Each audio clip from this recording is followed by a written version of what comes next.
Hi, in this video I want to talk to you about 5 common but very unknown reasons for anxiety. Hi, I'm Dr. Joe with 2 Minutes to Better Health. Well, there's many reasons in life that we can be anxious, okay? I could flash a slide like this and you can look at these words and they instantly might think, oh no, I've got a schedule, I've got timelines, things I've got to deal with. Yes, anxious thoughts, anxious reactions may occur in those situations. I'm not talking about that. I'm not talking about clinical anxiety.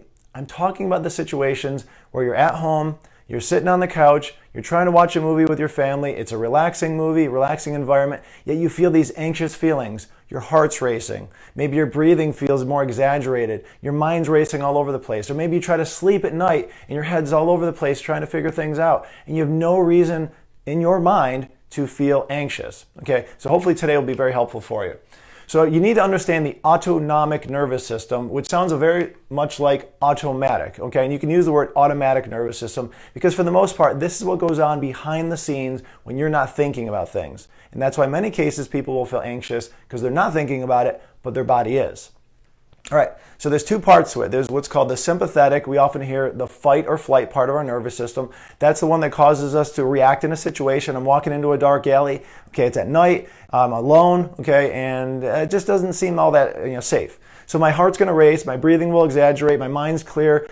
Thinking of everything going on around me, studying my environment. My eyes dilate. That would make sense in that environment. However, when I'm trying to relax, maybe I'm trying to have a relaxing dinner with my family. You hear of people drinking wine to relax. I'm not a big fan myself, but many people like that. Okay, that wine or dine part of the nervous system, the relaxing, the sleeping, the healing part of our nervous systems. So when this is happening, if we're feeling like this, we're going to feel anxious. So what I want to talk about are things that actually make us feel this when we're trying to be this, okay? So first of all, posture. I talk about this a lot. Posture has everything to do with the way that we feel and the way that our brain works. If we're in a slump position, okay, and we're just looking down and we just reassume that position when we've been anxious or maybe depressed before, our brains are going to start to link that posture to the last time that we were in that situation. And you may start to feel anxious or depressed because of the posture itself. So changing the posture, shoulders back, looking up, deeper breathing can change that in a millisecond. Okay, so first thing about that. Second, minerals. This is huge and a large part about why I put this video together. Minerals are crucial to us feeling relaxed, okay, or stressed. Okay, at night, when you're trying to sleep, your body should be relaxed. There are certain minerals that help to engage that relaxing part of the nervous system. Calcium is crucial. That's why we hear that warm glass of milk at night may help us go to sleep because there's calcium in it. Gets into our system, calms us down, go to sleep. Versus phosphorus, not one we think about a lot, but that has a lot to do with us being more irritable and racy and anxious feeling. I'm going to do a whole nother video on that at some point, but just a basic preview. Processed foods and grains often contain a lot of phosphorus, okay, which gives us an imbalance of phosphorus to calcium in our body, making people often feel anxious, often very inflammatory, often hard on the digestive system, makes our brains think, how am I going to digest this? And even though you think you're relaxed, it's not. It's trying to deal with that.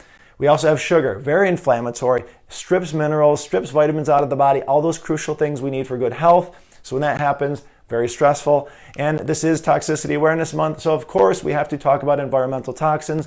Those are the things in our environment and all around us. Sometimes we don't detect them, but our nervous system does. So if it feels something stressful, I now have to process this toxin in some way. It's going to make your body feel reactive. Even though you may not smell it, even though you may not feel it, it's happening in your body. So those are things that we want to try to remove from our body, whether through detoxification processes like we do all the time, or through just the avoidance of those things in your environment. Because you're sitting in a room and that smell is there and you don't detect it after 20 minutes, it's still irritating you if it's a chemical. So very important to understand that. So please understand these, apply these, change these things in your life, share them with friends, share them with family. So if you're feeling anxious next time, study, look around your environment, look at yourself, see what's going on, and maybe change something subtly, and all of a sudden your brain and your body will start to connect. Then you can start to relax and enjoy that time with family and friends. So again, we have a lot of reasons to be anxious in this world right now, but there are many times that we can shift gears very quickly. So please apply this. Thanks for watching today. Hope this was helpful. We'll see you in a future video. Have a great day.